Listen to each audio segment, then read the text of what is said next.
Hello, I'm Rebecca, and this is The Outlook, Co-op's one and only podcast about rural Armenia. Today, we are going to talk about Armavir. Armavir is a region in the western part of Armenia, right between Mount Aragats and Mount Ararat. And it's a region that is very dear to our hearts because it's the birthplace of Co-op. 17 years ago, Co-op's work in rural Armenia took off with a school renovation in Armavir's Karaget village in 2004. This year, our efforts continue to grow. Only 3 weeks ago, we celebrated the launch of the new Child and Family Services Center in Hatsik village, while next week we will be opening the newly renovated gym in Kedashem village's only school. Artur Ter-Simonyan, Co-op's infrastructure projects manager, is the one who has led both of these initiatives. That's why I've invited him over to get first-hand information about these infrastructure projects. Hey Artur, thanks for joining us. Hi, thanks for having me.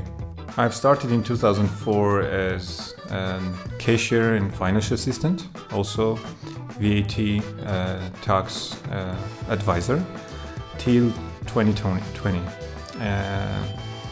In 2020 March, I started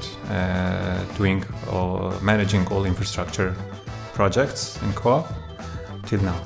And for everyone who hasn't visited the Armavir region, or Armenia for that matter, how would you describe the region and its architecture? Armenia has a great architecture monuments, but Armavir particularly doesn't have much to see because there is only one city, which is the capital city of region. It's called Armavir, and it has a Soviet Union style architecture that it's pretty much the same as you can see everywhere in Yerevan or in Vanadzor, the same buildings. But the region, the whole region, doesn't have its style, I may say. What would you say are the main, most urgent shortages that the Armavir region faces? Armavir has lots of infrastructure issues. Water system, sewage system, drinking water system. It's the most urgent things that Armavir needs right now. Mm-hmm. And also the transportation between villages, because the main system works from Yerevan to Armavir city and it goes through the main road, but it doesn't stop in every village. So it's again a problem for the region. Okay. Which areas would you say was Co-op able to cover so far? And how did we decide what to focus on? As you know, Co-op has started in 2004 and our first infrastructure project started in Karaket in 2005. And because Children from a New Fund is child focused, so we started doing infrastructure projects that are based on their needs. For example, educational facilities such as kindergartens, schools, playgrounds, sports grounds. Now I'd like to shift our attention toward the two latest projects in Armavir.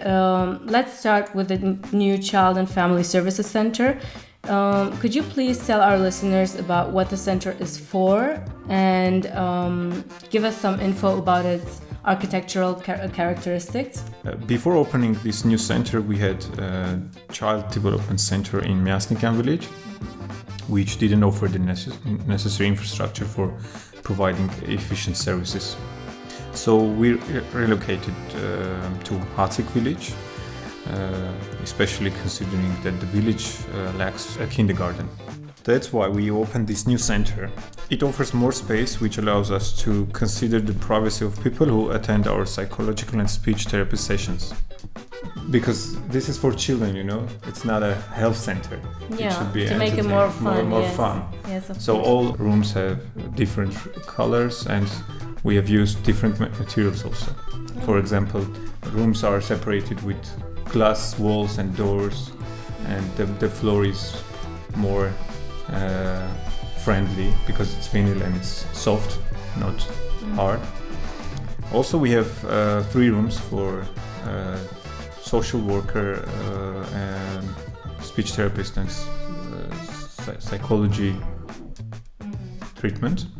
So besides uniting social and psychological assistance and preschool education in one place, Co-op is also increasing the quality of its education programs through improved infrastructure in Kedashem, right? Yeah, sure. So what can you tell us about that project? The Taschen Sports Hall project is, again, a very important infrastructure project for us. We have been renovating many sports halls since 2004, but this one is very unique, yes, because all materials again used, and all we try to standardize the markings, the hoops and everything. So if we talk about building, it was in ruins.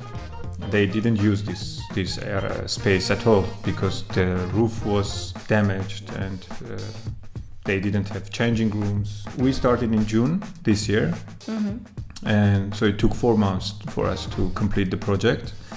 And now it has the best vinyl floor you can find in Armenia, I assure you. The school has now separate room for coach, 2 separate changing rooms with their bathrooms. It also has a running hot water, and the fun fact is that we were the ones who renovated the school and the heating system. So now this hall is connected to that heating system. Yeah, that's it. So basically you've come full circle. You're completing what you've started. Yeah. That's nice to hear. So, but before I let you go, Artur, is there anything else, anything new on the horizon for Armavir? Well, the only thing I can tell you about the new project is that it's focused on education, and that's all I can say about it. For everything else, you have to wait. Thanks, Artur. It was a pleasure talking to you, and thanks to everyone who tuned in. For updates, make sure to subscribe to our channels on Spotify, Apple Podcasts, and Google Podcasts and Deezer. Talk soon.